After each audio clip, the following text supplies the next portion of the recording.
ఆనాటి ఫలితమే మనకి ఇవాళ అనుభవిస్తున్నాం. మనం పోరాడారు ఆయన.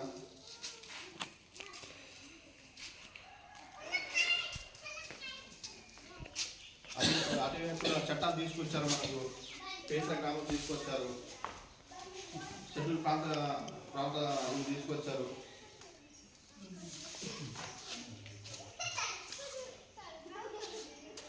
చాలా చట్టాలు ఉన్నాయి. తెలంగాణ ప్రాంత అభిభూమి బందీ చట్టం 1959, షెడ్యూల్ ప్రాంత డబ్బు ఉన్నత నియంత్రణ చట్టం 1960, షెడ్యూల్ తెగల ఉపశమన రేవుల చట్టం 1960,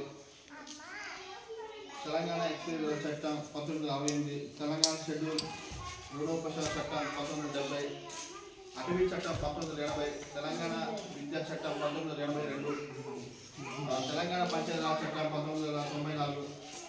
దాని పంచాయతీరాజ్ చట్టం ప్రకారమే మనం పేస గ్రామం నిర్వహించుకుంటాం. 94లో సవరణ చేశారు. మనకు 73, 74 సవరణ చేశారు. అందులో భాగంగానే మనం పేస అవి పెట్టుకుంటున్నాం. ఇంకా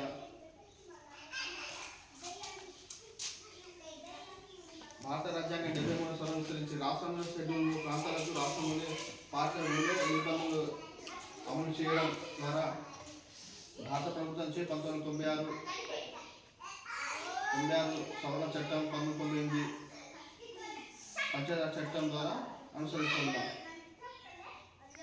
ఈ చట్టం షెడ్యూల్లో గ్రామ సభలు పంచాయతీరాజులు అధికారం ఇస్తుంది మరియు ఆచారాలకు పరీక్షించడానికి మరియు సంరక్షించడానికి ప్రాంతాలు గుర్తింపు. పేసా చట్టం అనేది మనకు సాంప్రదాయాలు మరియు ఆచారాలు పరీక్షించడానికి మరియు సంరక్షించడానికి ప్రాంతాలు మరియు సాంస్కృతిక గుర్తింపు, సహజ వనరులు మరియు వ్యవస్థ పద్ధతుల మైనర్ ఫారెస్ట్ ప్రొడ్యూసర్ తీర్మానం మరియు యజమాన్యం కలిగి ఉంటుంది.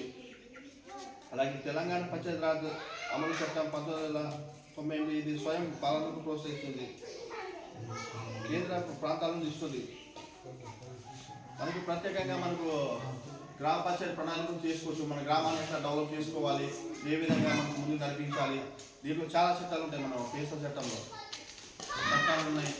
గ్రామ పంచాయతీ ఎట్లా అభివృద్ధి చేసుకోవాలి, మనం ఎట్లా తీసుకెళ్ళాలి, గతంలో ఎట్లా ఉంటుంది, ఇప్పుడు ఎట్లా చేసుకోవాలి, ప్రత్యేకంగా ఉంటుంది పేసకి.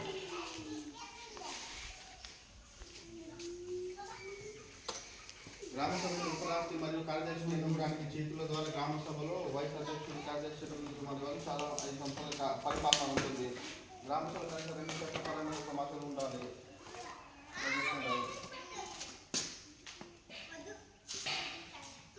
షెడ్యూల్ ప్రాంతాల భూమి స్వాధీనం చేసుకోవడం ఉంటుంది. మనకు ప్రభుత్వం ఏదైనా చట్ట ప్రకారం భూసేకరణ ప్రకటించినప్పుడు ఈ ప్రభుత్వం లేదా సంబంధిత అధికారులు ప్రచారానికి పరిపాలనతో పాటు ఈ సమాచారం